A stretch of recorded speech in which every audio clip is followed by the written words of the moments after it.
Donc la première étape pour ça, ça consiste donc à faire un trou, une excavation, un beau trou. Alors j'avais prévu de faire 1 m3, je pense que je vais le continuer, mais dans un premier temps, là il fait à peu près 80 cm de large et pour autant de profondeur. Et ça me permet un petit peu de voir la structure du sol que j'ai dessous et dans lequel va s'enraciner mon futur arbre. Alors c'est intéressant parce que ça me permet de faire une petite analyse de mon sol là, et je vois que finalement, quand on regarde bien, on a différents horizons. On a un premier horizon ici, voilà, je ne sais pas si on le voit bien, qui est donc l'horizon supérieur. C'est une ancienne forêt, donc on voit qu'il y a une couche à un moment. Il y a une petite couche comme ça là, qui est composée d'anciennes matières organiques. Hein. C'est la litière qu'avait faite, alors la forêt en fait c'était une forêt de pin, donc c'est la litière qui a été faite par les aiguilles de pin, les écorces de pin, qui se sont agglomérées et additionnées les unes sur les autres. Ça fait bien quand même une bonne quinzaine, voire 20 cm d'épaisseur. Alors inutile de vous dire que cette couche-là, elle est très sèche, on le voit bien, elle retient très peu l'eau, et en plus elle est très acide. Plus bas, on voit à partir de là, et jusque un peu plus bas ici, on a quand même une bonne quarantaine de centimètres de terre. Cette terre noire, qui est composée de sable principalement et de matière organique.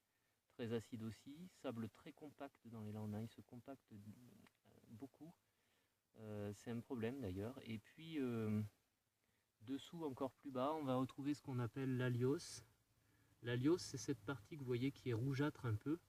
En fait, c'est de des oxydes ferreux et ça fait presque une roche qui est quasiment à certains endroits imperméable à l'enracinement et donc qui bloque les racines. Et là, comme vous pouvez le voir, eh bien, on est à peu près à 50 cm de profondeur. Ça veut dire que mon arbre il va avoir du mal à s'implanter plus tard. Et c'est souvent ce qui arrive dans d'autres régions aussi, où on a parfois ce qu'on appelle la roche-mère, qui est composée bien souvent de calcaire ou de granit. On a en fait très peu de sol, comme on dit, on a très peu de terre.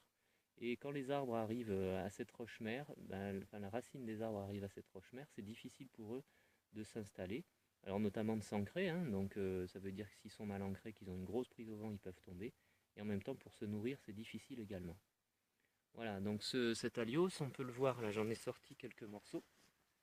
Et on peut voir ce que ça donne. Voilà, ça fait comme des cailloux. Alors c'est difficilement friable, mais voilà, c'est dur. Hein.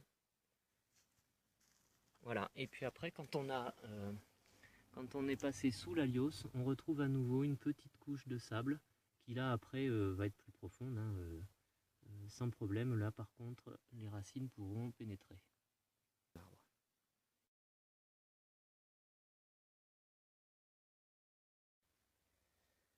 Et voilà ce que l'on trouve à peu près 1 mètre de profondeur. Regardez, on va pouvoir ouvrir une carrière de sable blanc. Voilà ce que l'on trouve. Impressionnant la différence entre la dureté de l'allios ici, voilà, on entend que c'est dur, ici, voilà, et ici on est dans le sable. Voilà, mais bon, je vais pas creuser plus profond, hein, ça sert pas à grand chose, j'ai cassé ma couche d'allios. Je vous remercie d'avoir regardé cette vidéo. Si elle vous a plu, n'hésitez pas à liker en appuyant sur le petit pouce en bas là-dessous. Et puis vous partagez si vous pensez que ça peut aider quelqu'un. Et n'hésitez pas à vous abonner si ce n'est pas déjà fait. Au revoir et à bientôt sur Mon Jardin dans les Landes.